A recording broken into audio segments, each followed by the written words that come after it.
આપણને એમ હોય ઇતિહાસ સર્જવા હોય તો આપણી પાસે પૈસા જોઈએ, ઇતિહાસ સર્જવા હોય તો આપણી પાસે ભણતર જોઈએ, ઇતિહાસ સર્જવા હોય તો આપણી પાસે ડિગ્રી ને કેલિબર જોઈએ. તમને હશે મનમાં. હું તમને એની વાત કરું, એક એવી વ્યક્તિ જે બેન અહીંથી વિદેશમાં જતા હતા, પોતે અભણ પણ સંયોગો અનુકૂળ ક્યાંક થયા, દીકરો ત્યાં રહે તો દીકરાને ત્યાં જવાનું થયું, તદ્દન અભણ. એટલે એ તમને સિમ્પલ સિંગલ લાઈનમાં એમના કેરેક્ટરિસ્ટિક્સ આપું કે વેન શી વેન્ટ એબ્રોડ તો પાસપોર્ટ ઉપર પણ એમનો અંગૂઠાનો સિક્કો છે. તમે વિચાર કરો ખાલી, એ વ્યક્તિ છે કે જે વ્યક્તિના સંતાનો એવા પાક્યા જેમણે આ આખું પાવાપુરી ઊભું કર્યું છે. એ વ્યક્તિ છે કનીબા. જે કનીબા શાંતિ ભુવન આ જે ધર્મશાળાઓ છે એ કનીબેન પૂનમચંદજી સંઘવી એટલે KP સંઘવી. એ પરિવારનું નામ આ રીતે પડ્યું અને એ કનીબેન થયા જેમણે દીકરાઓને જન્મ આપ્યો. એ ભાઈઓ 2 અને એના 7 સંતાનો આજે પણ છે. અને એ પરંપરામાં આવેલો આખો વિકસિત આવો ફૂલેલો ફાલેલો જોઈન્ટ ફેમિલીમાં આજે પણ સાથે એકજૂટ થઈને રહેલો એ સદા મજાનો પરિવાર જેમણે આ ઇતિહાસ સર્જો. This is history on the geography. આ આખું ભૂગોળ ઉપર ઊભો થયેલો ઇતિહાસ છે. આ લેન્ડસ્કેપ એમનો હતો નહીં, કાંઈ હતું નહીં. આ તો હતું જ ક્યાં, આવું કાંઈ નહોતું. આજથી 1996માં તમે ગણો તો અહીંયા ખેતર ઉબડ ખાબડ ખાડા ટેકરા હતું. તમે સાયકલ પણ ન ચલાવી શકો એવી દશા હતી. 1960s 70sમાં ધંધામાં જ્યારે પદાર્પણ કર્યું ત્યારે બાબુ કાકા KP સંઘવીના એક મુખ્ય વ્યક્તિ અને એમણે જ્યારે પદાર્પણ કર્યું ત્યારે એમને માત્ર કોકે કન્ફર્મેશન આપ્યું કે તું સુરત આવ, તને મહિને 500 રૂપિયા તો મળશે. મહિને 500 મળશે ને તો હું આવું. મહિને 500 મળે એ કન્ફર્મેશન પર પોતાનું ગામ માલગાંવ છોડી અને સુરત ગયા સાયકલ ફેરવવાની. આ જ વ્યક્તિ, જે વ્યક્તિ આ બધું ઊભું કર્યું અને એ ઊભું કરનારા એક વખત સાયકલ પર ફરતા હતા. એક સમય હતો એમને કોકે કીધું હશે કે તમે વ્હીકલ ડ્રાઈવ નહીં કરો, તમારો વ્હીકલ ડ્રાઈવ કરનારો કોઈ બીજો હશે. એટલે માણસને થાય, માણસના મગજમાં હતું કે હું વ્હીકલ ડ્રાઈવ કરીશ નહીં, મારું વ્હીકલ ડ્રાઈવ કરનારો કોઈ બીજો હશે. મેં એવું સાંભળ્યું છે કે બાબુ કાકા સાયકલ પર પાછળ બેસતા અને ડ્રાઈવર રાખતા. બરાબર છે? મેં એવું સાંભળ્યું કે એ ડ્રાઈવ નહોતા કરતા. ઘણીવાર આગળવાળા કે તું ચલાવ, હું બેઠો છું. હતી સાયકલ પણ મિજાજ એવો જ એ પ્રકારનો. અને આગળ વધશું અને 500 થી ઉપર મળે એટલે સુકૃતો ચાલુ થાય. 2000 મળે તો સીધા પાલિતાણા જઈ આવવાનું, નાનું મોટું ઘી બોલી આવવાનું. બહુ દીધું ભગવાન. મેં ક્યાં માગ્યું હતું? મેં પોતે છે ને એકવાર ઘાટકોપરમાં પૂછેલું, તમે સુકૃત કઈ રીતે કરો છો? મને કે સાહેબ કઈ રીતે કરો છો અને કેમ કરો છો આના જવાબ હું આપી નથી શકતો, કારણ કે એટલું છે ભગવાન 24 તીર્થંકર ખુશ થઈને કે બાબુલાલ બોલ માગ, તને માગે એટલું આપું. તો 100% કહું બાબુલાલે આટલું નહોતું ન જ માગ્યું હોત જેટલું એમણે આપ્યું છે વગર માગે. એટલે હવે વિચાર નહીં કરવાનો. મેં માગીને પણ આટલું ન જ માગ્યું હોત એટલું ઉપરવાળો આપે છે તો એ મારા માટે ન જ હોય, શાસન માટે જ હોય. માત્ર એક વિચાર આવેલો, એક વિચાર કે આપણે માલગાંવમાં છીએ, અહીંયા 15 કિલોમીટર નજીક એમનું ગામ. આપણા ગામમાં કે આસપાસમાં કંઈક નાનકડી જગ્યા હોય, જીવદયાનો રસ છે, પ્રભુના શાસનમાં આવ્યા છીએ, એ આપણી કુળદેવી જૈના દેવીને જીવદયા છે, તો આપણે એના એક પ્રતિક રૂપે એક નાનકડી એક થોડી ગાયો રાખીને ગૌશાળા શરૂ કરીએ અને એનું સંવર્ધન કરીએ. બસ આપણા થકી એક આટલું જીવદયાનું પાલન થાય. એક નાનકડી 50 ગાયો લાવવાની, 40-50 ગાયો ત્યાં લાવીને મૂકવાની અને એ માટે જગ્યા શોધતા હતા. એમાં ખબર પડી કે અહીંયા એક જગ્યા છે. એ જગ્યા જોવા આવ્યા. એ જગ્યા જોતા ખબર પડી કે આપણા ગામથી થોડીક દૂર છે, પણ એમ પછી બહુ દૂર નથી, નજીક છે. ગામમાં હોય તો શું, ગામમાં ઘરે છે, પણ હવે અહીંયા હોય ક્યારેક આવવું હોય તો અહીંયા પાછું રહેવા માટે કંઈક જોઈએ. દિવસમાં 2 વાર 3 વાર ઘરે જઈને આવવું ડિફિકલ્ટ થાય. તો કંઈ વાંધો નહીં, આપણે ભાઈઓ બધા અંદર 6-7 ભાઈઓ છીએ, એક 6-7 રૂમનું એક નાનકડું મકાન બનાવી દઈએ, નીચે ઉપર 3-4 રૂમો, એ આવીને રહેવું હોય તો રહી શકાય. આ બેઝિક વિચાર જે આઈડિયોલોજીના બીજમાંથી આખું પાવાપુરી એવડું મોટું ઊભું થયું છે. આ બેઝિક વિચાર 90sની સોચ. 96માં આખી જગ્યા એક્વાયર કરવા મળી અને 98માં એમણે ગૌશાળા શરૂ કરી વિધિન 2 years. અને આ શરૂ કરતી વખતે એમણે એલાન કરેલું આખા ભારતમાં કોઈ પણ માણસ જો નવી ગૌશાળા શરૂ કરે મિનિમમ 100 ગાયથી તો અમે એમને 5 લાખ રૂપિયા આપશું. જીવદયાના એક પ્રારંભિક ઇનિશિયેટિવ લેવા માટે વી શેલ ગીવ ધેમ આ ડોનેશન, લોન નહીં, ઇનિશિયલ ડોનેશન અમારું રહેશે.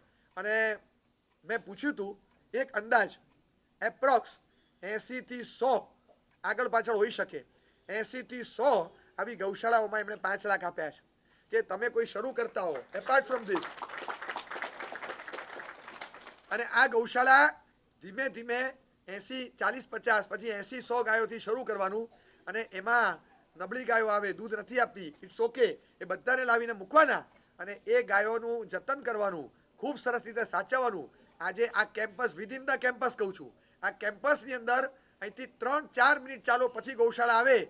એ ગૌશાળામાં એ વખતે પ્લાન હતો કે અમે 50 થી 100 ગાય રાખશું. એ એક જ વર્ષમાં પ્લાન એટલો બધો વિકસ્યો અને એટલું ઉપડ્યું કે 5800 ગાય સુધી પહોંચ્યું. એક સમય આવ્યો કે વચ્ચેના સમયગાળામાં 8 થી 9000 જેટલી ગાયો થઈ અને આજની તારીખમાં ઇવન ટુડે 5300 થી 5400 એટ પ્રેઝન્ટ, આ કરંટ રેટ, અત્યારે પણ 5300-5400 ગાયો ત્યાં છે. 195 શેડ છે.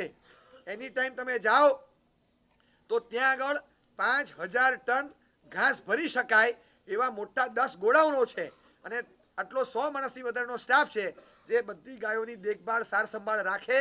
રાઉન્ડ ધ ક્લોક ત્યાં નૌકારની કેસેટ વાગતી હોય, ધ્વનિ સંભળાતો હોય, બધી ગાયોને કન્ટિન્યુઅસ નૌકાર સંભળાયા કરે અને એ લોકોને વધારે પડતી ગરમી ન લાગે એ માટેની ત્યાં સુવિધા છે.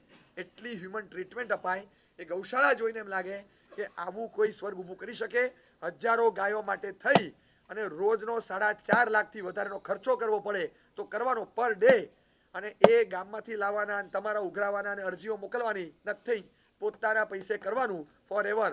આ યુનિટ ઊભું કરવું બહુ અઘરું છે અને આખું કેમ્પસ ધીમે ધીમે ઊભું કર્યું. 600 વીઘા, 240 એકર અને લગભગ 90 લાખથી 1 કરોડ સ્ક્વેર ફીટ એરિયામાં પથરાયેલું આ પાવાપુરી તીર્થ જીવ દયા જીવ મૈત્રી ધામ, જેમાં પાંજરાપોળ પણ આવે, જેમાં આર્ટ ગેલેરી પણ આવે, શાંતિ ભુવન, કનિમા ભુવન, યાત્રિક ભુવન, ગોયંકા ભુવન, 2 ઉપાશ્રય, જળ મંદિર, 10 ગુરુ મંદિરો, આ બાજુ ભવ્ય અતિ ભવ્ય મૂળ દેરાસર શંખેશ્વર પાર્શ્વનાથનું, આ બધું એવરીથિંગ વિધિન વન કેમ્પસ. તમે જોતા થાકો એવો ગ્રીન લેન્ડસ્કેપ, તમે જોતા હરિયાળી થાકી જાય એટલી બધી ગ્રીનરી અને 50 થી 52 હજાર વિવિધ પ્રકારના વૃક્ષો. 24 તીર્થંકરને કેવળ જ્ઞાન થયું. એ જે વૃક્ષ નીચે થયું એ સ્પેસિફિક વૃક્ષો બનાવીને તૈયાર છે. એક નાનકડી ડેરી બનાવી, 24 તીર્થંકરના કૈવલ્ય જ્ઞાનની સ્થાપના જાણે કરી હોય એવું ચંદનના વૃક્ષો પણ હોય ને બધું જ હોય એવા પ્રકારની સુવિધા સાથે આખું ઊભું કર્યું. ઔષધિઓ હોય, આખું આમળાનું વન હોય. તમે શાંતિથી બેસો, બપોરે 12 વાગે તમને એમ લાગે કે 6:30 પોણા 7 વાગ્યા છે. એવું ડેન્સ ફોરેસ્ટ પણ અંદર ક્રિએટ કરેલું હોય કે જઈને માણસ ધ્યાનમાં જતો રહે એવું શાંત વાતાવરણ હોય કોઈક જગ્યાએ. આ બધું ઊભું કરવા પાછળ એક પરમાત્મા ભક્તિ, શાસનની લાગણી અને 25 વર્ષ પહેલા આ એટલું અઘરું હતું ઊભું કરવું. આટલી મોટી જગ્યા લીધા પછી આટલું ઊભું કરતા એક મકાન બંધાતું હોય, ઉપાશ્રયની જગ્યા લીધા પછી 4 વર્ષે ઉપાશ્રયનું ઇનોગ્રેશન થાય છે. ત્યારે 2-3 વર્ષની અંદર આટલું મોટું કામ કરી અને જગતના ચોગાનમાં રમતું મૂકી દીધું. છેલ્લા વર્ષોથી એવરેજ રોજના 1000 માણસ અહીંયા આવે છે અને 300-325 માણસ અહીંયા નાઇટ હોલ્ટ કરે છે. રાઉન્ડ ધ ક્લોક 365/7 આખા 12 મહિના, અઠવાડિયાના 7 દિવસ, 24/7 અહીંયા માણસો હોય જ, હાજરી હોય જ. અને એ સમયમાં બધા લોકો અહીંયા આવે, રહે, બધું કરી શકે. માણસો 400 માણસનો સ્ટાફ હોય, સરસ મેન્ટેન કરતું હોય અને આ બધું મેન્ટેન કરવા પાછળ એક ધ્યેય કે આટલું સરસ તીર્થ બન્યું છે, વડીલોએ બનાવ્યું છે. આગળની પેઢી એમ વિચારે છે કે અમારું આ હેરિટેજ, અમારી એસેટ, અમારે એને આગળ ધપાવવાની. જતા પહેલા બધા સાથે બેસી અને ફેમિલી કોન્સ્ટિટ્યુશન બનાવ્યું છે 20 પાનાનું અને એમાં એવી રીતે પેનલ્ટી ક્લોઝ લખેલા છે. 18 વર્ષથી ઉપર જાય છોકરો, the day he becomes an adult, અને જેવો ધંધામાં બિઝનેસમાં એન્ટર થાય ફ્રોમ ધેટ ડે ઓનવર્ડ્સ આ ક્લોઝ એને લાગુ પડશે. વર્ષમાં 6 વિઝિટ, મિનિમમ 36 કલાકની વિથ નાઇટ સ્ટે કમ્પલસરી. એક વિઝિટ કરીને 4 દિવસ રહી જાવ નહીં, 6 વિઝિટ. એકવાર જાઓ ને પાછા આવો તો જ બીજી ગણાય, 3 દિવસ રહ્યો એક જ ગણાય. તમે 6 વિઝિટ આખા વર્ષમાં પાલિતાણા કમ્પલસરી કરવાની અને નહીં તો પર વિઝિટ ઓછી થઈ તો 5 લાખ તમારા ખાતામાંથી ડેબિટ થાય અને અહીંયા ભરાઈ જશે પાવાપુરી ટ્રસ્ટમાં. તમારા આ પેનલ્ટી 5 લાખની એક વિઝિટ ઓછી થાય તો. બહેનો, મેરિડ જેટલા ઘરે આવ્યા છે દીકરીઓ, એ બધા માટે એવો નિયમ કે તમારે 3 વિઝિટ કમ્પલસરી નાઇટ સ્ટે સાથે અહીંયા કરવાની. તમને ખબર હોવી જોઈએ આપણા વડીલો શું કરી ગયા, કેવી રીતે આપણે સાચવવાનું છે, આપણી રિસ્પોન્સિબિલિટીમાં છે. મિનિમમ 3 વિઝિટ, નહીં તો તમારામાંથી પણ પર ઓછી વિઝિટ થાય એટલે 1 લાખ ડેબિટ થશે.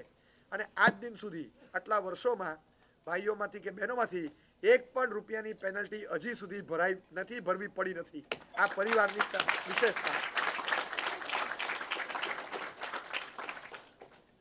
આટલું લઈને બેઠા પછી કરોડો રૂપિયા પોતાના દર વખતે આ મેન્ટેનન્સ કરવામાં અને બધામાં નાખવાના. એ ઉપરાંતમાં જ્યારે જ્યારે મન થાય ત્યારે બધા જીર્ણોદ્ધાર થતા હોય એ ટ્રસ્ટીઓને બોલાવે, મુક્ત મનથી કરોડો રૂપિયા જીર્ણોદ્ધાર માટે પોતાના પર્સનલ પોતાના ખિસ્સાના, દેવદ્રવ્યના નહીં, એ જુદા, પર્સનલ પોતાના કંપનીના પોતાના ખિસ્સાના પૈસા આપવાના કે તમે આટલા જીર્ણોદ્ધારમાં આટલા અમારા વાપરજો. આ રીતે પોતે આપતા હોય.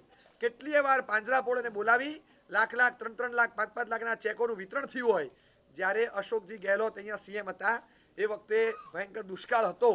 અને એક વસ્તુ સમજો, રાજસ્થાન છે, આ ગુજરાત મુંબઈ નથી કે 140 ઇંચ વરસાદ થતો હોય. 18, 20, 22 ઇંચ વરસાદ બહુ થઈ ગયો. અને અહીંયા 5800 ગાય રાખવી, વર્ષે 50 લાખના ટેન્કરના પાણીઓ મંગાવવા પડે, ત્યારે આ મેન્ટેન થાય. એમને થતું નથી. પણ છતાં આ ગ્રીનરી અને આ જીવદયાની હરિયાળી એમને ટકાવવાની. જ્યારે એમ લાગે કે દુષ્કાળગ્રસ્ત પ્રદેશ છે સિરોહી જિલ્લામાં, આ બહારના પ્રદેશમાંથી મને કહેતા હતા, મને કે સાહેબ લાઈન સર એક પછી એક ઊભી હોય, કુમારપાળભાઈએ ગાઈડ કરેલી હોય એ પ્રમાણે લીલાછમ ઘાસથી ભરેલી ટ્રક 1, 2, 3, 4, 5, 10, 15, 20, 25, 35, 40, 50 ટ્રકો લાઈનસર ઊભી હોય.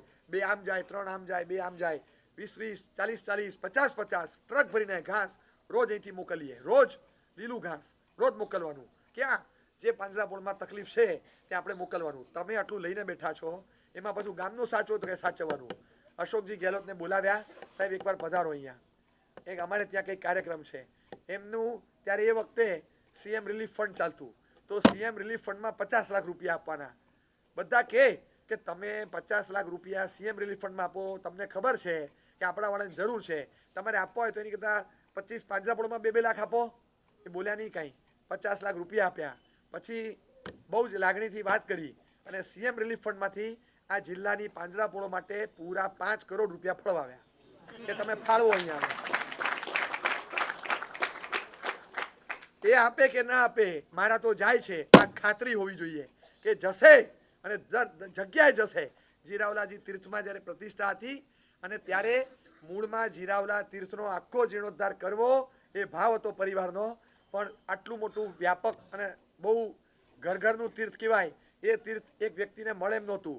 એટલે પછી પોતાના ગામથી નજીક એક આવું સંકુલ ઊભું કરવું, એટલે અહીંયા આગળ કળશ ઢળ્યો. પણ જીરાવલાજીનું બહુ, જીરાવલા પાર્શ્વનાથની પ્રતિષ્ઠા પણ એ પરિવારે કરેલી. પણ એ પ્રતિષ્ઠા કરતા પહેલા આટલું બધું ફંડ જે આવ્યું એ બાબુ કાકા દરેક જગ્યાએ, ચેન્નાઈએ ગયા, બેંગ્લોરે ગયા, ઇન્દોરે ગયા, બધે ગયા જ, બધે જવાનું. ત્યાંના સુખી સંપન્નના 50 માણસ સાથે મિટિંગ કરવાની. આપના કેટલા, આપના કેટલા, આપના કેટલા નહીં. મિટિંગમાં સૌથી પહેલા લખાવાનું 51 લાખ કે પી સંઘવી, ચેન્નાઈમાં લખાવે. અને પછી ત્યાં જઈને એ પોતે લખાવે, એ બધા લખાવે. પછી ત્યાંથી બેંગ્લોર જાય, 51 લાખ કે પી સંઘવી, પાછા લખાવાનું. દરેક સભામાં પોતાના પહેલા લખાવાના અને પછી બોલો 5 કરોડ, 7 કરોડ, 10 કરોડ લઈને આવવાના.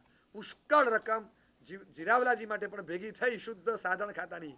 એમાં અનેક વ્યક્તિઓના યોગદાનમાં આ બહુ માતબર યોગદાન આ બાબુ કાકાનું હતું. ખબર નહીં, જીગર હતી અને આટલું ઊભું કર્યું. અને ઊભું કરતી વખતે જે 2-4 પાયાના પથ્થર હતા એમાંથી એક કિશોરભાઈ તો આજે અહીંયા છે જ, આટલા વર્ષોથી સાચવવામાં કશું બાકી નથી રાખતા. એવો આ પરિવાર. રસ્તા પર તમે ચાલો, હાઈવે પર, રોડ પર તમે ખુલ્લા પગે ચાલો ને તમારા પગ છોલાશે. આ રોડ પર તમે ચાલો તો તમને જરાય છોલાય નહીં. એવા નીટ એન્ડ ક્લીન રોડ હોય, ખાડા ખડિયા કાંકરા દેખાડા કંઈ તમને મળે નહીં. એટલું ફર્સ્ટ ક્લાસ મેન્ટેન થયેલું તીર્થ હોય. જે તીર્થ જે રીતે હતું એ જ રીતે 25 વર્ષ પછી પણ રહે. આ માટે કેટલો ભોગ આપવો પડે, કેટલી જવાબદારી રાખવી પડે એ આપણે સમજી શકીએ છીએ. આપણને કદાચ ખ્યાલ ના આવે, આપણા ઘરમાં પોપડા ઉખડી જાય અને ક્યાંક ખાડાઓ પડી જાય ત્યારે આપણને ખબર પડે કે આપણા ઘરને આપણે મેન્ટેન નથી કરી શકતા. આટલા મોટા 1 કરોડ સ્ક્વેર ફીટના ઘરને પોતાના ઘરથી વિશે સાચવવું, કેટલું બધું રાતના ઉજાગરા કરીને કામ કરવાનું, આ કેટલું અઘરું કામ છે. આપણે આ તીર્થને જોઈએ ત્યારે ખબર પડે. સમય મળે તો કદાચ 15 મિનિટ એક લટાર મારશો ને તો તમને ખબર પડશે કે કેટલી જગ્યાઓ છે ને કેટલી વસ્તુઓ છે. એક પણ ખૂણો એવો નથી કે હાલવા ચાલોના મેઇન જગ્યામાં અપ ટુ ડેટ હોય, ખૂણા ખાચરામાં ધકેલ પંચા દોડશો હોય, કંઈ નહીં. જેવું તમને ફ્રન્ટેજમાં દેખાય એવું પાછળ હોય, બધું એક સરખું મેનેજ થયેલું હોય. એક પણ જગ્યાએ ગોબાચારી કે લોચા લાપસી ચાલે નહીં. એટલો કલ્ટિવેટેડ સ્ટાફ હોય, એટલી સરસ સુવિધા હોય. કોઈ પણ વસ્તુ તમે માગો ઇન હાઉસ તરત તમને મળે અને એ સરસ સુંદર સુવિધા હોય. આરાધકો જે ઉદ્યાન કરતા હોય એને તો હવે બધી ખબર પડી ગઈ. વગર જીપીએસે હવે પાવાપુરીમાં કોઈ પણ છેડેથી કોઈ પણ છેડે લોકો પહોંચી જાય છે. કોઈ પણ ભાવમાં ઉદ્યાન કરનારો જો પાવાપુરીમાં આવશે ને નક્કી એને જાતિસ પણ થશે. એસા તો મેને કहीं देखा है, ऐसा तो मैंने कहीं देखा है.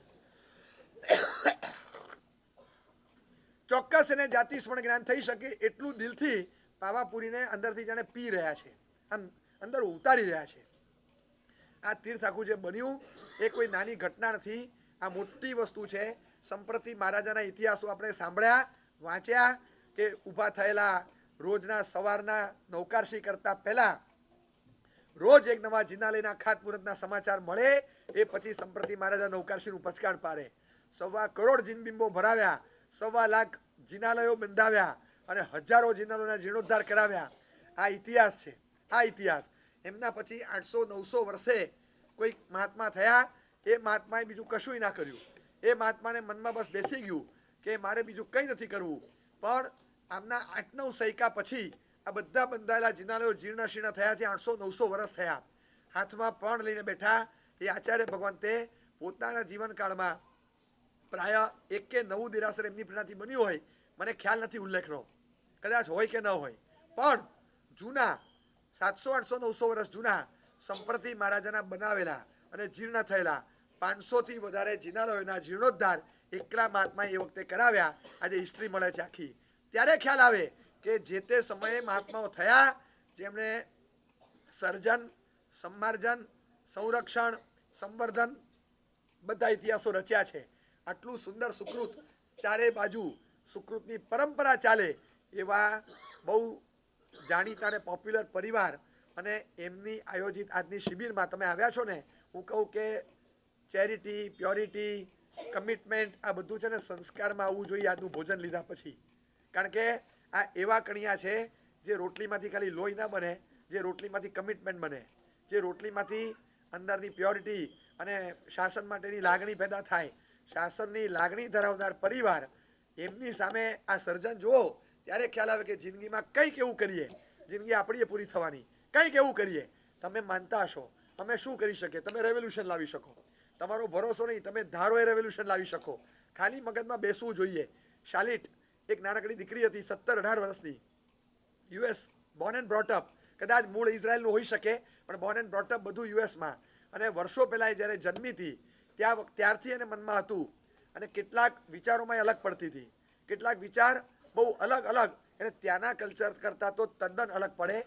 વેન્ડી શાલિટ અને એ છોકરી જ્યારે યુવા વયમાં આવે છે ત્યારે એણે બહુ જ સજ્જનતા સાથે અને પ્યોર સિમ્પ્લિસિટી સાથે આખી જિંદગી જીવવાની એ પ્રકારની એક આઈડિયોલોજી ડેવલપ કરી. એ માટે એણે એક બુક લખી અને મોડેસ્ટી ફોર ગર્લ્સ એણે સ્પેશિયલી છોકરીઓને ટાર્ગેટ બનાવીને આ book written by a girl for the girls એણે બુક લખી, મોડેસ્ટી ઇઝ યોર્સ. અને પછી એ બુકમાં એણે આમ બહુ પ્રામાણિકપણે કીધું કે માય ડિયર સિસ્ટર્સ, હું તમને બહુ પ્રેમથી કહું છું, આપણને બગાડે છે દુનિયા, આપણે બગડવાનું નથી. દુનિયા આપણને બગાડે છે, આપણે બગડવાનું નથી. કારણ કે જો આપણે બગડ્યા ને તો આપણા પતિ, આપણા પુત્રો, આખો પુરુષ વર્ગ બધા જ બગડશે. અને આપણે સુધરશું તો આ બધું સુધરશે. આપણે બગડવાનું નથી. આખું ગાડું હોય, કાર્ટ, હોર્સ કાર્ટ, એનું જે વ્હીલ હોય, વ્હીલમાં વચ્ચે એક ધરી હોય, આટલી આમ ટર્ન થાય, પૈડું આખું ફરે. આપણે ધરીના સ્થાને છીએ સેન્ટર પર, આટલું ચક્કર ફરશું ને આખું પૈડું આખું સર્કલ મારશે. એટલે આપણે ફરાય નહીં, આપણે સ્થિર રહેવાનું છે. અને એણે કારણો આપ્યા છે, તમને વાંચીને આશ્ચર્ય લાગશે કે can a girl write so frankly. એણે 3 કારણ લખ્યા છે કે આપણે મોટા નથી થયા, આપણે ફાટ્યા છીએ. આપણે ફાટ્યા છીએ અને આપણે બગડ્યા અને ફાટ્યા એના 3 મહત્વના કારણ એણે લખ્યા છે Wendy Shalit. Number 1, liberal parents એ આપણને બગાડે છે. Number 2, media, specially social media, એ આપણને એકદમ ઉત્તેજિત કરી અને ઊંધા રસ્તે ચડાવે. અને નંબર 3, ફેમિનિસ્ટ, એ લોકો આપણા મગજમાં નવા ખ્યાલો નાખી અને આપણને કોણ છીએ આપણે એ ભૂલવાડે છે. આપણે ભૂલવાનું નથી કે આપણે કોણ છીએ, આપણે નથી ભૂલવાનું. એના સેમિનાર્સ થાય જેમાં છોકરીઓને એડ્રેસ કરે, એની ઉંમરની 16, 18, 20 વર્ષની છોકરીઓને એડ્રેસ કરે અને સમજાવે કે આ પ્રોડક્ટ વેચાય છે, આ પ્રોડક્ટ સાથે તમારે કોઈ લેવા દેવા છે કોઈ લેવા દેવા? દાખલા તરીકે ટોપાસની બ્લેડ, એ ટોપાસની બ્લેડ એની સાથે તમારે કોઈ લેવા દેવા ખરા? ક્યારેય નહીં ને. તો એક છોકરો હોય, એ છોકરાના ખભા પર આમ હાથ મૂકીને, કાં તો છોકરો છોકરીના હાથ ખભા પર મૂકી અને ઊભો હોય અને ટોપાસની જાહેરાત હોય. What is the use of keeping a girl in the ad? શેના માટે? આ we are individuals and not a product. આ ad media, they are objectifying our individualism. એ લોકો આપણને ઓબ્જેક્ટ બનાવે છે અને આપણે we should take objection against their objectification of our individualism. આપણે એમને ખંખેરીને કહેવું જોઈએ કે અમે પ્રોડક્ટ નથી, સેલેબલ આઇટમ નથી, કે અમને આ રીતે તમે બતાવો છો, આ ન ચાલે. એ ખુલ્લેઆમ કે અને પોતાના જેવા 400 થી 600 આમ સૈનિકોની ગેંગ હોય ને એવી છોકરીઓ તૈયાર કરી, હજારો ફોલોઅર તૈયાર કર્યા. પ્યોર ફેશન નામનું ફેશન મેગેઝિન કાઢ્યું. પ્યોર ફેશનના નામે એક આખી ટ્રેન્ડ સેટ કરે એવા પ્રકારના કપડાં કાઢ્યા, જે કપડાં ગળાથી બંધ થતા હોય, ઢીંચણથી નીચે આવતા હોય અને કોણીથી નીચે આવતા હોય, બાઈઓ. એવા કપડાં એણે બનાવ્યા અને એ કપડાના લોન્ચિંગ માટે ટોપ ક્લાસ મોડલ્સ રેમ્પ ઉપર ચાલવા મજબૂર બને એવી રીતેનું પ્રેઝન્ટેશન કર્યું. એણે કાયદો બનાવ્યો કે મારા કપડાનું લોન્ચિંગ કર્યા પછી જો ટૂંકા કપડાં પહેરવાના હોય તો નોટ એલિજિબલ. જિંદગીભર આ ટાઈપનું પહેરવાની ગણતરી હોય, તમને અંદરથી લાગતું હોય કે આ મારું છે અને મારા માટે જ આ છે, તો તમારા લોન્ચિંગ કરો, નહીં તો અમારી પાસે ઘણા છે. ના પાડી દે અને બધા ડિપ્રેસ થાય, બધા. કારણ કે પોતે 400, 500 ને પછી 2000 ને પણ તૈયાર કરે, પણ એ બધા scattered across the country, across the continent. એ પોતપોતાના ગ્રુપમાં એકલા પડતા હોય. એક વ્યક્તિ હિંમતબાજ છે પણ એનાથી તૈયાર થયેલા બધામાં એવી હિંમત ન હોય. અને જ્યારે તમે જે સિચ્યુએશન ફેસ કરો ને, કદાચ એ જ સિચ્યુએશન લોકો ફેસ નહીં કરતા હોય, કરતા હતા, અને પછી એકલા પડે, વિડીયો કોન્ફરન્સિંગથી બધાને મોટિવેશન આપે. શું મોટિવેશન આપે? લુક માય ડિયર ગર્લ્સ, આપણે ઢીલા નથી પડવાનું. માય ડિયર સિસ્ટર્સ, આપણે એક આર્મી બનાવવાની, army. We should go modest. હવે મોડેસ્ટી ઇઝ યોર્સ. એણે મોડેસ્ટી ઉપર આખી બુક લખી, મોડેસ્ટી ઇઝ યોર્સ. મને કહેવા દો, એ બુક પર જે એનાલિસિસ થયું, યુએસની બોસ્ટન યુનિવર્સિટીએ મોડેસ્ટીનો સબ્જેક્ટ દાખલ કર્યો યુનિવર્સિટીમાં અને આ બુકને ટેક્સ્ટ બુક તરીકે લીધી. જે ભણીને છોકરાઓ ઓસમ બોલતા થયા અને સેંકડો હજારો છોકરાઓના પણ જીવન પરિવર્તન થયા. એવું કન્ટેન્ટ એણે બુકમાં લખ્યું. એક 18 વર્ષ 20 વર્ષની ઉંમરની ઉગતી છોકરી છે. Even she can create history. તમે વિચારો કે એના મગજમાં એક સાચો ખ્યાલ આવ્યો અને એણે પોતે નથી બીજું કંઈ મળ્યું, પણ એને લાગ્યું કે મારે મારા જીવનમાં કંઈક એવું સારું કામ કરવું છે સમાજના સુધારણાનું, કે જેથી બગાડો આગળ જતા અટકે અને અમે એ સુધારણાની શરૂઆત અમારા જીવનથી કરશું. પોતે શરૂઆત કરી. પ્યોર ફેશન નામનું મેગેઝિન મૂક્યું. અલીઝા નામના આવા ફેશન વર્લ્ડની સ્થાપના કરી. હજારો લોકો એમાં ભળ્યા. કદાચ એક્રોસ 24 સ્ટેટ્સ આ વસ્તુ ફેલાઈ અને એના સ્ટોર્સ ત્યાં છે જ્યાં એના કપડાં મળે અને એક્રોસ ધ કોન્ટિનેન્ટ બધે. અને આજે દુનિયાના 12 દેશોમાં આ વિચારધારાથી લઈને પ્રોડક્ટ્સ બધા એના ફેલાયેલા. આટલું છેલ્લા 16 વર્ષમાં એક વ્યક્તિ કરી શકે, 20 વર્ષમાં એક વ્યક્તિ કરી શકે. આપણને આશ્ચર્ય આવે. મારી પીવાય શરૂ થઈ અને એમની આ કેમ્પેન સાથે શરૂ થઈ. મારે 16મું વર્ષ ચાલે, મેં તો પછી ખબર પડી કે એમને 16 વર્ષ થઈ ગયા. આ કેમ્પેન ચલાવી, હજારો લોકો આજે એ ધારામાં આગળ ચાલી રહ્યા છે. અને આઈ એમ ટોકિંગ અબાઉટ યુએસ. ત્યાં રહેલી છોકરીઓ એ વિચારે છે કે અમે અમારા ફેશન વર્લ્ડની બહાર આવી, અમે અમારા યુનાઇટેડ સ્ટેટ્સના સામાજિક વિશ્વમાં, મોડર્ન વર્લ્ડમાં એવી સભ્યતા અને સજ્જનતાથી રહીએ. અને કદાચ બહુ અનુમાન સાથે છતાં વ્યથા સાથે કહું કે ઉદ્યાનમાં બેઠેલા પણ કોઈ હશે ને, એ પ્લાનિંગ બનાવતા હશે કે પારીને કયો દિવસ મળે કે અમદાવાદ જઈને મહેંદી મુકાઈ આવું. એ વિચારતા હશે કઈ ફેશનની કઈ વસ્તુ લાવવાની બાકી હોય, હજી વિચારધારા ચાલુ હશે. ત્યારે આ બેન ત્યાં બેઠા બેઠા પ્યોર ફેશન અને એટલું સરસ ડિઝાઇનિંગ આપે, બધાને મોટિવેશન આપે. ડરો નહીં, એમની સાથે ફ્રીલી બધા વાત કરે. છોકરીઓની વાતો ચાલે કે મેડમ આઈ ફિયર.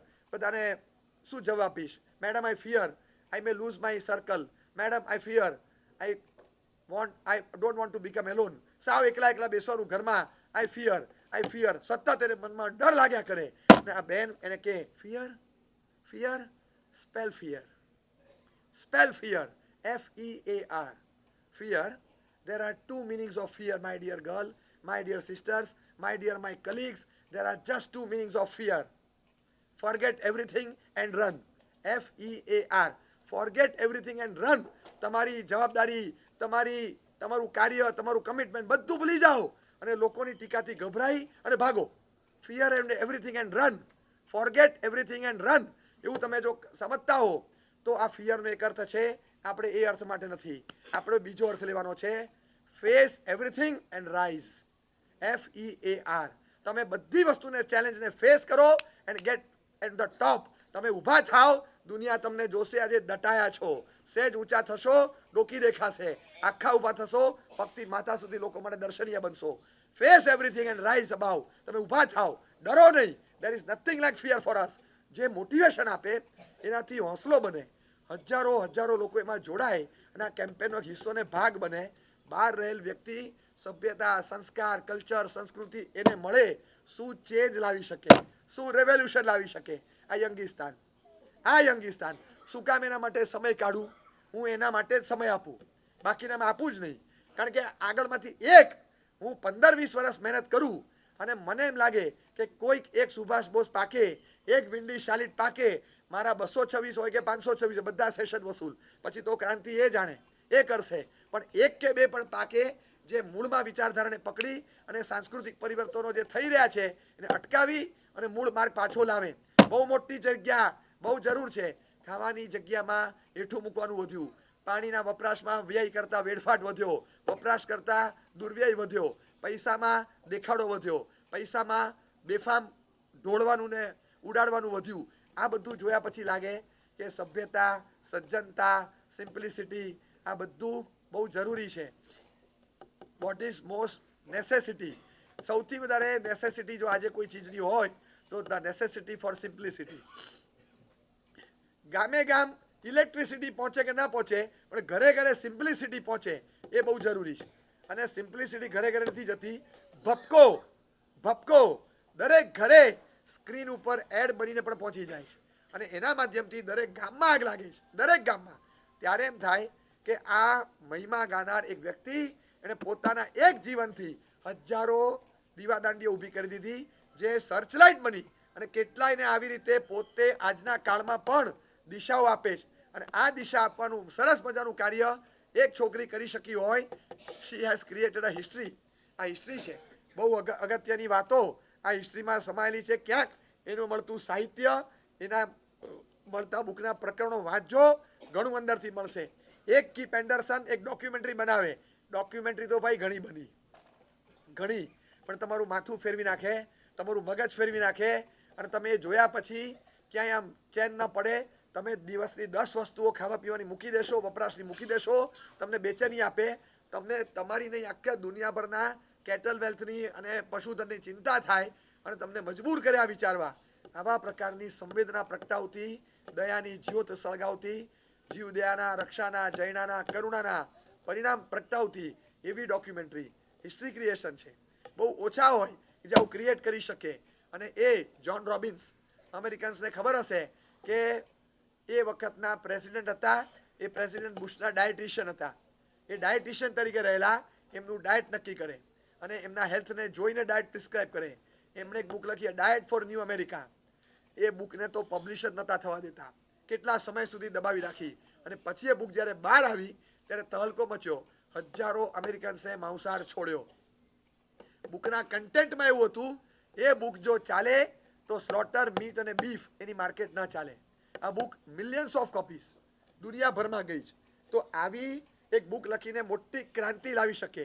ડિજિટલ વર્લ્ડમાં એક નાનકડો તણખો મૂકી અને કોન્સ્પિરસી દ્વારા, એક ડોક્યુમેન્ટરી દ્વારા હલચલ મચાવી શકે. આ તાકાત અહીંયા છે. તમે જેને બહુ બ્લાઇન્ડલી ફોલો કરતા હશો, એ વિરાટ કોહલી હોય, અનુષ્કા શર્મા હોય, એના બ્લોગ વાંચજો. એક દિવસ હતો, they were very fond of meat. કોઈ પણ કાળે એમને જોઈએ શરીરમાં તાકાત આના વગર આવે નહીં, આવે જ નહીં. અને બહુ સ્પષ્ટ વિચારધારા. નાની વસ્તુ ખર્ચાની સામે જોવાનું નહીં. આ Vijay Hazare ટ્રોફીમાં બચારાને man of the મેચનો એવોર્ડ મળ્યો, 10,000 રૂપિયા. તો નીચે કેપ્શન લખે કે આજનું એના મિનરલ વોટરનો ખર્ચો નીકળી ગયો. 10,000 રૂપિયાનો ચેક તમે આપો, આ ભાઈ 10,000નું પાણી પીવે છે રોજનું ફોર ફિટનેસ. તો આ ભાઈ, એને પૈસાની ચિંતા નથી, પણ આટલું એ માણસે બંને કપલે કાયમ માટે માંસાહાર છોડ્યો. કેમ? બસ એક જ આવી કોઈ વસ્તુ એમણે જોઈ અને એ જોઈને લાગ્યું કે હવે કોઈ દિવસ નહીં, આ ગ્રેવયાર્ડ નથી, આ સ્મશાન ગૃહ નથી કે મળદા દાટીએ. અને એણે જે લખાણો લખ્યા છે, કદાચ હું લખું ને તો તમને લાગે કે મારા સાહેબ આવું લખી શકે. એટલું સ્ટ્રોંગ લખાણ અગેન્સ્ટ નોન વેજીટેરિયનિઝમ એણે લખ્યું છે. અને આજે છેલ્લા વર્ષોમાં એ બોલે છે એ પછી ઘણો માઇલ્ડ, ઘણો ઠંડો થયો. આજે પણ એ ભાઈની ઇમેજ બહુ ગરમા ગરમ છે, એકદમ ગરમ. આ ઠંડો માણસ ન કહેવાય, પણ તમે જૂના એના પરફોર્મન્સીસ જોશો, આજે પણ એ અપીલ કરે તો ચીસો પાડતો હોય. આપણે પહેલાના સમયમાં સેન્ચુરી ફટકારે અને જે કૂદકા મારે અને જે આકાશમાં ગુંબાબાજી કરે, એક્ઝલ્ટ કરે, એ હવે નથી. હવે બસ એમ આમ કરીને જરાક આસમાની સુલતાની થઈ હોય તો એ આસમાનમાં જોઈ અને સુલતાન પાછો હેલ્મેટ પહેરી લે. થોડોક શાંત થયો, થોડો એકદમ નાઉ ઇઝ કમ્પોઝ. કેમ? તો કે મારો ખોરાક બદલાયો, મારી mentality, on field performance, behaviour બધું બદલાયું છે. એ પોતે બોલતા થયા. આ વસ્તુ ઓકે બનાવી, જોઈ, આવા લોકો સુધી ગઈ અને એની અસર થઈ. આ વસ્તુ છે ને જાહેર નથી થતી. બાકી આવા મીડિયા પર્સન્સ, લાખો કરોડો ને મિલિયન્સના ફોલોઅર ગ્રુપ ધરાવનારા, એ લોકોએ શું કરવું જોઈએ? એ લોકોએ આ વસ્તુને પ્રમોટ કરવી જોઈએ કે આવી વસ્તુ ખવાય નહીં. એના બદલે ચાલે ઊંધું, બધા કમલા પસંદ એ ઠોક્યા કરે બસ. અને આ જ બધું નાખ્યા કરે. બોલો જુબા કેસરી અને લાલ ચોળ મોઢા લઈને ફરે. અને આ બધાને તમે ફોલો કરો. આ લોકોની હેસિયત આખા ફોલોઅર વર્ગની પથારી ફેરવે છે. યંગિસ્તાન આરોગ્યના આમ કબાડા કરી નાખે તો ચાલે. જેની ઉપર ટોબેકો ચૂંગી ઇઝ ઇન્જુરિયસ ટુ હેલ્થ. ભાઈ તું 55, 56, 60 નો થયો, આ લોકો તો હજી 40 વર્ષ પછી 60 ના થશે. અને એને તું ફોલોઅર વર્ગને આ પ્રમોટ કરે છે કે તમારે આ ખાવ, એમ મોઢામાં નાખો, ચાવો, આ બતાવવાનું. એને આ બતાવાય. જ્યારે પર્સનાલિટી લેવલ પર તમે પહોંચો, પબ્લિકલી તમે ઇમેજ ફેક્ટર બનો છો, ત્યારે તમારી જવાબદારી કેટલી વધતી હોય છે એ વધતી હોય. સાથે આપણે ક્યાં શેરનું, લાઇકનું બટન દાબવું એ આપણી પણ એક જવાબદારી હોય છે. ગમે ત્યાં શેર અને લાઇકના બટન દાબો, એના કરતાં આવી કોઈ ચીજ લો કે જેને ફેરવવાથી દુનિયાને ખબર તો પડે. હું કહું ક્યારેક શાંતિથી 2 કલાક જુઓ. એ 2 કલાક કોન્સ્પિરસી જોયા પછી એમાંથી નાનું 30 સેકન્ડ વાળી 40-50 વસ્તુઓ કાઢો. 40-50 વસ્તુ 30 સેકન્ડની જુદી કાઢો. 1, 2, 3, 4. તમને ખબર હોય કે આમ પંચલાઈન જેવી કન્ટેન્ટ ક્યાં છે 30 સેકન્ડમાં. પછી મને કહેજો, હું તમને સમજાવીશ કે આ એક આમ તીર મારો, એક તીર આમ મારો, એક તીર આમ મારો. તમે ચારે બાજુ તીર કેવા મારી શકો. અને you can play a Mahabharata all alone. હા, if you are clear in your ideas, you are one man army. તમારી પાસે કંઈ છે જ નહીં, તમારે કંઈ જરૂર નથી. તેરે પાસ લશ્કર હે તો કે હે, કિતના બડા, ઇતના બડા. બસ હાથમાં રહેલું રમકડું બતાવી દો, લશ્કર બની જાય તમારું. એ જ લશ્કર જો શાસન હાથમાં લઈ અને લશ્કરી શાસન ચલાવે તો તમને સાફ કરી નાખશે. પણ જો આનો ઉપયોગ તમે કરશો તો આખી દુનિયાને સુધારી શકો ને બદલી શકો. એટલી તાકાત યંગ બ્લડમાં છે. ટેકનોલોજીની દુનિયામાં જીવો છો તો એનો ક્રિએટિવ ઉપયોગ કરો, ડિસ્ટ્રક્ટિવ ઉપયોગ કેમ કરો છો? એમણે કીધું કે you are meant to create history and not to delete history. એવું શું કામ જોવાનું કે જે હિસ્ટ્રી પણ તમારી વોચ હિસ્ટ્રી કે સર્ચ હિસ્ટ્રી બાધક હોય, શરમજનક હોય, કોઈને બતાવી શકાય એવી ન હોય. એવું શું છે દુનિયામાં? એવું કંઈ કરો કે જે લોકોને પણ તમારા માટે સર્ચ કરવાનું મન થાય. તમારા નામથી લોકો સર્ચ કર્યા કરે, તમારા કન્ટેન્ટ માટે લોકો તલસ્યા કરે. એવું કંઈક ક્રિએટ કરો. અને એના માટે સર્જાયા છીએ. એવું સર્જન કરો. ગયા હવે અમે 20 ના થઈ ગયા, હવે 30 ના થઈ ગયા, હવે તો શું કરી શકીએ? તમે ભૂલી જાઓ. તમને જો એમ લાગતું હોય કે હવે 18-20 ના થઈ ગયા, હવે ભણવાનો સમય પતી ગયો, આપણી એનર્જેટિક એજ પતી ગઈ, હવે જવાબદારીના વિશ્વમાં આવ્યા, હવે તો છોકરાઓ થશે, મોટા થશે, એને પરણાવો, હવે જવાબદારીના પોટલામાં આવી ગયા, હવે આપણે શું હિસ્ટ્રી બનાવીએ? તમે ભૂલી જાઓ. અમારા જેવા 2 દીકરાઓને જન્મ આપ્યા પછી આ મહાન વ્યક્તિએ હિસ્ટ્રી ક્રિએટ કરી છે. તમે ભૂલી જાઓ. 1 વર્ષ થશે, 1 વર્ષ પહેલાં અસ્તિત્વ નાબૂદ થયું, પણ વ્યક્તિત્વ સૈકાઓ સુધી જીવે એવું સ્થાન બધાના હૃદયમાં એમણે પ્રાપ્ત કર્યું. 40 વર્ષ સુધી જે વ્યક્તિએ આંબેલ ખાતું ન જોયું હોય અને આંબેલનું ક્યારેય ખાધું ન હોય, એ વ્યક્તિ આંબેલનો એક અવ્વલ ખેલાડી કઈ રીતે બને? હજી મગજમાં નથી બેસતું.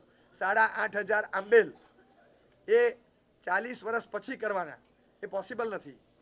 આટલા 22 વર્ષ જેટલા આંબેલ થાય, 20 થી 22 વર્ષ જેટલા, તો 22 વર્ષ જેટલા આંબેલ એમણે માત્ર 38 વર્ષમાં કર્યા. 22 થી 23 વર્ષના આંબેલ. આટલા બધા દર વર્ષે 250 આંબેલ ફિક્સ કન્ટિન્યુઅસ 38-39 વર્ષ કન્ટિન્યુઅસ.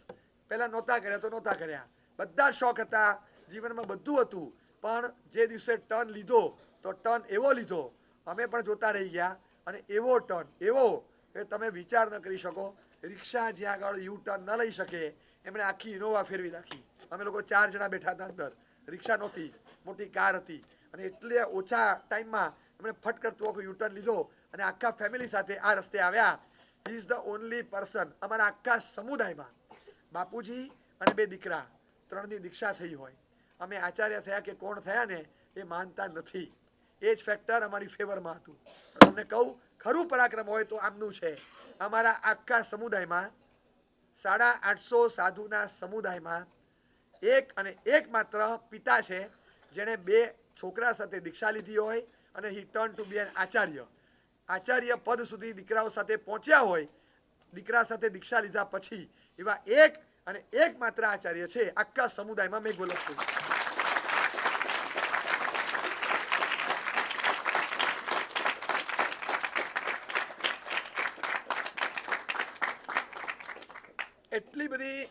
એટલી ધગસ અને એ રીતે એમણે આરાધના કરી છે. કદાચ તમને એમ લાગતું હશે કે એમણે શું કર્યું જિંદગીમાં, હિસ્ટ્રી ક્રિએટ કરી છે, હિસ્ટ્રી ક્રિએટ કરી છે. અમને તો ઊભા કર્યા, અમને તો તૈયાર કર્યા. અમે ભણતા ત્યારે અમારા ભણતર માટે, ભોગ આપવા માટે ખૂબ એમણે સમય આપ્યો. એ તો બરાબર, તમે કરો હું પડીને પતાવું છું, તમે ભણવા બેસી જાઓ હું ગોચરી લઈ આવું છું, આ બધું તો ઠીક છે. પણ એ સિવાય અમારો અભ્યાસ આદિ સરસ ચાલે, એમણે ખૂબ બરાબર એલર્ટ રહીને વોચ રાખતા, સેજ પણ પ્રમાદમાં ન પડી અને અમારો સમય બગડે નહીં એનું ધ્યાન રાખતા. વાત્સલ્ય અને પ્રેમ બધા સાધુઓ પર એવો વરસાવ્યો કે આજે એવરીવન ઇઝ મિસિંગ ધીમ. એમનું જે વ્યક્તિત્વ હતું છેલ્લા વર્ષોમાં તો અત્યંત વિશેષ પ્રેમાળ વ્યક્તિત્વ. પહેલાં શરૂઆતમાં જે ગરમ મિજાજ હતો, ગ્રસ્ત જીવનનો જે મિજાજ હતો, એટલો બધો ગરમ, એ મિજાજ ધીમે ધીમે ધીમે 20-25 વર્ષ થતાં આંબેલની લાંબા ગાળાની અસર હેઠળ આવી અને સાવ નામશેષ થયો. પ્રાણ અને પ્રકૃતિ સાથે જાય. અમે એવી બદલાયેલી પ્રકૃતિ જોઈ છે જે જોયા પછી વર્ષો પછી પ્રાણ ગયા છે. પ્રાણ અને પ્રકૃતિ સાથે જાય એવો નિયમ એકાંતે નથી. પ્રાણ ઊભા હોય ત્યારે પ્રકૃતિ બદલી શકાય. મેં તો ચંદ કૌશિકનું સાંભળ્યું છે, પિતાજી મહારાજનું નજરે જોયું છે. એવો ગરમ મિજાજ હતો. નામ પડે શું કરે છે, કેમ, એક અવાજ આવે ને ધ્રુજારી થાય. ખાલી કડક અક્ષર બોલે, આમ આંખ ખાલી ફાડે જોવે ને એમ ધ્રુજારી થાય. અને એટલો ગરમ મિજાજ, બધા ગભરાય, એન્ટાયર ફેમિલી, આખું ઘર એમનાથી ગભરાય, એટલો ગરમ મિજાજ હતો. રાજાશાહી ઠાઠથી મોટા કરેલા અને બહુ પ્રેમથી ઉછરેલા, કોઈનું સાંભળવાનું નહીં અને કોઈનું ગણકારવાનું નહીં. હાથ પહેલા ઉપડે પછી જબાન ઉપડે, એક ઠોકવાની પછી પૂછવાનું શું થયું, બોલો ભૂલી જાય શું થયું, એક જ ઠોકવાની અને પછી પૂછવાનું. સ્કૂલમાં મને કોકે માર્યો હતો અને હું રોતો રોતો ઘરે આવ્યો. રોતો ઘરે આવે તો મમ્મી કે પપ્પા હોય, બોલ બેટા શું થયું, બોલ શું થયું, પોતાના શર્ટથી આમ કરે, રૂમાલથી આમ કરે. રોતા ઘરે આવ્યો, પપ્પાજી 2 ઠોકી દીધી. શરમ આવે છે, છોકરી છે, રોતા આવે છે. બધું મને માર્યો તો તું શું કામ માર ખાઈને આવ્યો. અરે પણ પેલો પહેલવાન, હું આવો હતો, એની સામે ક્યાં પડું. પણ મને જે ખંખેરી નાખ્યો હતો ને એ દિવસે, કે તારે રોતા નહીં આવવાનું, પ્રિન્સિપલ પાસે જા, ટીચર પાસે જા, 4 છોકરાને લઈને જા, તું મારી પાસે ના આવ. મને મોકલ્યો પાછો સ્કૂલમાં, પાછો જા પ્રિન્સિપલને કહી આવ કે મારા છોકરાએ મને માર્યો, નામ આપી આવ. તો કે મને બીજે દિવસે મારશે, કાલે હું આવીશ. આજે હું નહીં આવું, તું જ જા. તારે માર્યો છે ને, તારે એને મારવાનું નહીં. કાયદો આપણે હાથમાં ને. પ્રિન્સિપલને જઈને કે અને મને માર્યો છે, તમે એક્શન લો, તો મારા પપ્પા આવે છે, તું જઈને કે અને પછી મને જવાબ આપ. મને ઘરેથી પાછો મોકલ્યો સ્કૂલમાં કે રોતા શું આવવાનું, જરાય ચલાવે નહીં, ક્યાંય કોઈનું નહીં સાંભળવાનું. બહુ જ એકદમ કડક મિજાજથી અને અનુશાસન ને ડિસિપ્લિનથી જીવવાવાળા.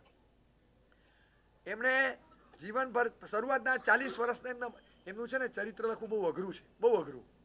એટલે it is next to impossible.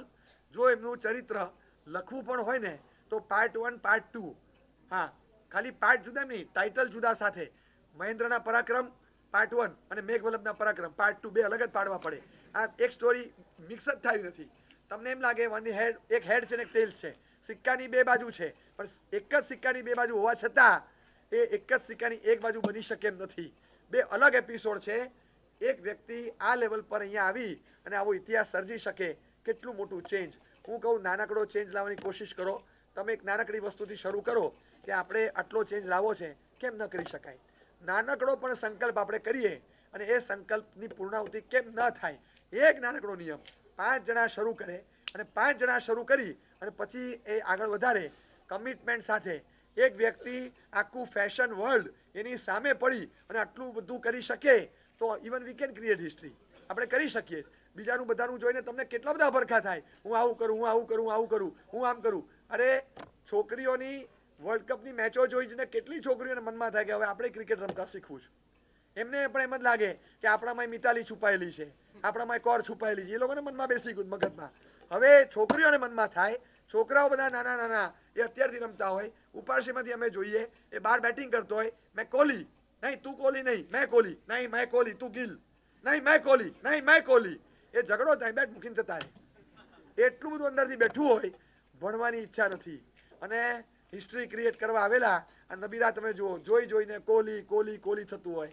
અને જ્યારે હું દેવકીનંદન ઉપાશ્રયમાં હતો, શેષકાળમાં કોરોના સેકન્ડ લહેર વખતે ઉપાશ્રયમાં બેઠેલો અને ત્યાં આગળ અચાનક અવાજ આવ્યો, પ્રોસેશન નીકળે ને વરઘોડો, એવી રીતે ઢોલક, એક જણ ઢોલક વગાડે, માસ્ક હતો બધાના મોઢા પર, 15 જણા ઢોલક વગાડતા વગાડતા નીકળે, કંઈક આમ ફ્લેગ ને પેલા પ્લે કાર્ડ ને 15 જણા હતા.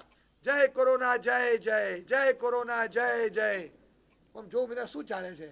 બધા છોકરાઓ યંગ, 15-17 વર્ષના. બારીમાંથી જોયું, પછી એક ભાઈને પૂછ્યું, મને કે કાંઈ નથી સાહેબ, એક્ઝામ કેન્સલ થઈ, આ બધા 12th વાળા છે. જય કોરોના જય જય, જય કોરોના નો જય જયકાર બોલતું જુલુસ કાઢ્યું. આ હિસ્ટ્રી ક્રિએશન થાય, હિસ્ટ્રી આમ ક્રિએટ થાય. તમે હા, માસ પ્રમોશન, માસ પ્રમોશન. એનો આનંદ એટલો હતો કે હાશ 12મી પાસ, 12મી પાસ, મારું જે થવું હોય તે થાય, પણ 12મીનું 12મું ખાધું આજે, બસ વસૂલ કર્યું, 12મું ચોપડાવી દીધું. એટલો બધો ભણવા નહીં મળવાનો આનંદ હતો, નહીં ભણ્યાનો આનંદ હતો. દેખાય, they cannot, they can't create history. એ લોકો ના કરી શકે. હિસ્ટ્રી ક્રિએશન માટે અંદર ખાલી કમિટમેન્ટ જોઈએ, વિલ પાવર જોઈએ, અંદર દિશા જોઈએ, ધગસ જોઈએ, કન્ટેન્ટ જોઈએ, વિઝડમ જોઈએ, આઈડિયાઝ જોઈએ અને એ આઈડિયાઝને એક્ઝિક્યુશન પર લઈ આવી અને ઇમ્પેક્ટ સુધી લઈ આવવા સુધીનું તમારી પાસે ઝીલ જોઈએ, ઉત્સાહ જોઈએ. ત્યારે થાય જ. એક નાનકડી વસ્તુ કદાચ શરૂ કરવી હોય તો એક વસ્તુને પકડી લઈએ અને શરૂ કરીએ. એ શરૂ કર્યા પછી દરેક જણ ખાલી નક્કી કરે કે નોન વેજીટેરિયનિઝમ એ ખરાબ છે. દુનિયામાં માંસાહાર બહુ ખરાબ ચીજ છે અને માંસાહાર કોઈએ કરવો ન જોઈએ. જો સ્લોટર હાઉસીસની દિવાલો ખરેખર પારદર્શક હોત તો દુનિયાના 10% લોકો પણ માંસાહાર ચાલુ ન રાખત, 90% છોડી દે. Just because the walls are non transparent. એટલે લોકો એ મૂંગી ચીસો સાંભળતા નથી, એ ઉડતી લોહીની ફુવારીઓ ઉડતા જોતા નથી અને ટેસ્ટથી ખાય છે. એને ખબર નથી કે પાછળ કઈ દુનિયા નરકની આમ સડે છે અને કપાયેલા એ ટુકડાઓ ખાય. કલ્ચરમાં ફરક એટલે કલ્ચરનો ફરક દેશને જુદા પાડે. દરેકના આખા કલ્ચરલ ઇતિહાસ છે. ત્યાં ચાઇનામાં એક બાજુ ડોગ ઇટિંગ ફેસ્ટિવલ છે, ડોગનું મીટ, એ દિવસે કૂતરાનું જ માંસ ખાવાનું. તમે જોવો તો તમને લાગે કે તમે ફોટોસ પણ ન જોઈ શકો, તમે અઠવાડિયા સુધી જમી ન શકો, એવી ક્રૂરતા. જીવતા બાળવાના, ઉકળતા પાણીમાં પપીઝને નાખવાના અને સાણસાથી લઈને બહાર કાઢવાના. આમ બફાઈ ગયા હોય, જીવતે જીવતા આમ લટકતા કૂતરાઓ અને એવી પરેશાની. લાખો કરોડો કૂતરાઓ એ ફેસ્ટિવલ દરમિયાન મરે અને એ લોકો ખાય મસ્તીથી. આનું એક ફેસ્ટિવલ છે. અને આપણે ત્યાં મકર સંક્રાંતિ આવે એ દિવસે ગામડાની બહાર દરેક જગ્યાએ પાંજરાપોળના માણસો ઊભા રહે. કરોડો રૂપિયા ગાયના ઘાસ માટે સંક્રાંતિ પર્વ પર આ ગામડાના લોકો આપે. આજે કરોડો રૂપિયા એક જ મકર સંક્રાંતિ પર પાંજરાપોળોને મળે છે. આ દરેક ગુજરાતમાં આજુબાજુના ગામોમાં તમે જાઓ તમને દેખાશે. આ આસપાસના ઘણા વિસ્તારોમાં સંક્રાંતિ પર્વ આવે અને પાંજરાપોળને ગાયને યાદ કરવાની. ગુજરાતની અંદર મુખ્યમંત્રી ગૌ માતા પોષણ યોજનાનું લોન્ચિંગ થાય અને પાંજરાપોળ અને ગૌશાળાઓને રૂપિયા 500 કરોડ સરકારી એડ રૂપે ફાળવવામાં આવે, જેમાંથી ગયા માર્ચ ટુ માર્ચમાં 498 કરોડ .77 લાખ અપાઈ પણ ગયા. અને એનો આખો ડેટાબેઝ મેં જોયો પણ ખરો મગાવીને. આટલી ફાળવણી થઈ પણ ગઈ. આ ઇતિહાસ છે. આટલી સુંદર પાંજરાપોળ, જે પાંજરાપોળમાં આટલા બધા પશુઓ સચવાતા હોય અને મને લાગે છે આ 5300 ગાયોમાંથી કદાચ 130-140 ગાયો એવી છે જે રોજ દૂધ આપે છે. બાકીની ગાયો માંદી પણ છે અને એ ગાયોને માત્ર ઘાસચારાનો ખર્ચો લાગે. આ જ્વલંત ઉદાહરણ જોયું. 195 શેડ અને એમાં આટલી સરસ રીતે સચવાતી ગાયોને જોઈ રાજસ્થાન ગવર્મેન્ટ લગભગ આખા વર્ષનો 30% ખર્ચો સામે ચાલી અને આ સંસ્થામાં આપવા માટે કટિબદ્ધ થાય. એને પણ મન થાય કે આવી સંસ્થાઓને આપવું જોઈએ. એક બેન સાવ આમ મધ્યમ પરિસ્થિતિના લાગે અને એ બેન અહીંયા આવેલા વર્ષો પહેલા અહીંયા બધે ફર્યા, દેરાસર જોયું, જલ મંદિર જોયું, ધર્મશાળાઓ જોઈ, ભોજનશાળા જોઈ.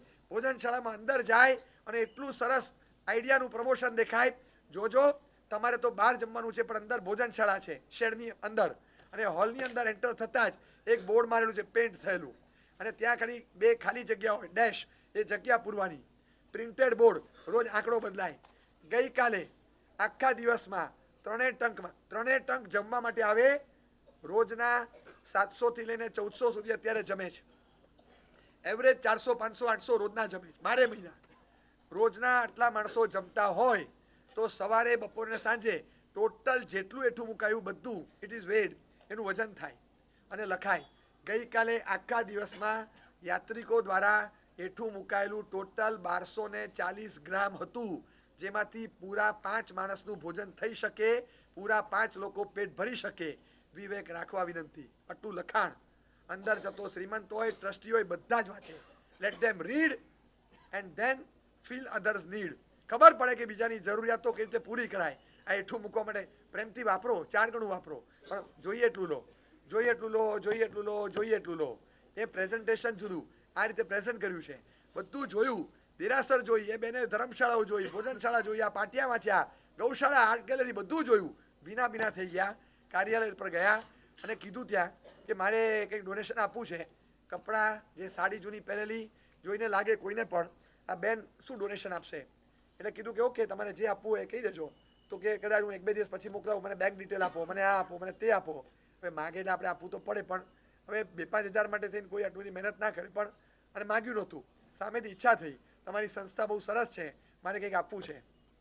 એ આપવા માટે મોટી ઉંમર છે એટલે મારે કંઈક ડોનેશન આપવાની ઈચ્છા થઈ છે આ ઉંમરે. એટલે ડિટેલ લઈ ગયા. 3 દિવસ પછી બેંકમાંથી મેસેજ આવ્યો. ત્યારે ખબર પડી કે આ બેન ચેન્નાઈના હતા. એ ચેન્નાઈથી એમણે રકમ ડિપોઝિટ કરી છે 2.25 CR, 2.25 કરોડ, બહુ વર્ષો પહેલા એક સાથે.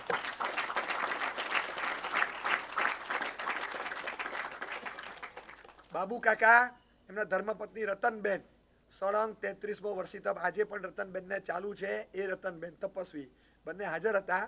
આ છે કોણ? શગનીબાઈ નામના શગનીબેન, એ મારવાડી લેડી હતા. આટલું તો કે મારી પાસે જે હોય હવે કંઈક સારા સ્થાનમાં આપવું છે, આ ગૌશાળા અને આ તીર્થ મને ગમી ગયું, મને અહીંયા આપવું છે.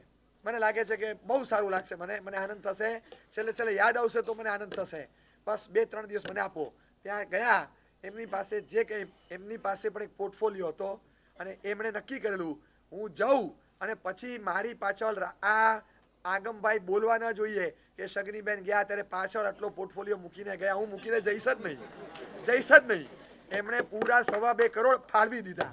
પોર્ટફોલિયો ખાલી, નીલ, બધું એ દિવસે સ્ક્વેર અપ કરી એક ઝટકે અહીંયા આપ્યું.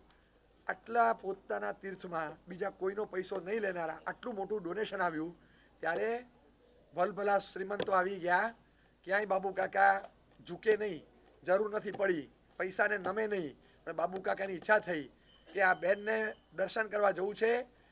All the way he went to Chennai. ફ્લાઇટમાં ચેન્નાઈ ગયા, પૂછીને એડ્રેસ એમના ઘરે ગયા કે તમારા ઘરે આવ્યો છું, એક ગ્લાસ ઉકાળેલું પાણી પીશ, તમને તિલક કરશું, મારા શાવિકા તિલક કરે, અમે શાલ ઉડાડીએ, શ્રીફળ આપીએ, તમારું બહુમાન કરીએ અને પગે લાગીને માગીએ કે તમારા જેવી દાનની ભાવના અમારામાં પ્રગટે. આ બાબુ કાકાને રતનબેન એમના ઘરે ગયા. આ હિસ્ટ્રી ક્રિએશન જુઓ. હિસ્ટ્રી ક્રિએટ કરનારાએ બીજી એક વર્ચ્યુઅસ પાર્ટ ઓફ લાઈફ એનો પણ ઇતિહાસ સર્જો. ત્યાં જઈ પગે લાગીને કીધું. ઓલા કે અરે બેન કે અરે ભાઈ તમે શું કરો કાકા, ના હોય, તમે તો જે કર્યું છે કે નહીં, અરે મારી કરતા તમે 10 ગણું કર્યું. તો કે બેન તમે જે હતું એ આપ્યું, મેં આપ્યું, તમારા ને મારા આપવામાં વોલ્યુમ ના દેખાય. તમે કેટલું રાખીને આપ્યું અને મેં કેટલું રાખીને આપ્યું, બહુ મોટો ફરક છે. મેં મુઠ્ઠી ભર રાખીને ચપટી ભર નથી આપ્યું. તમે ચપટી પર રાખ્યા વગર મુઠ્ઠી પર બધું આપી દીધું છે. તમારા દાનને પ્રણામ છે, ખરા વંદન છે.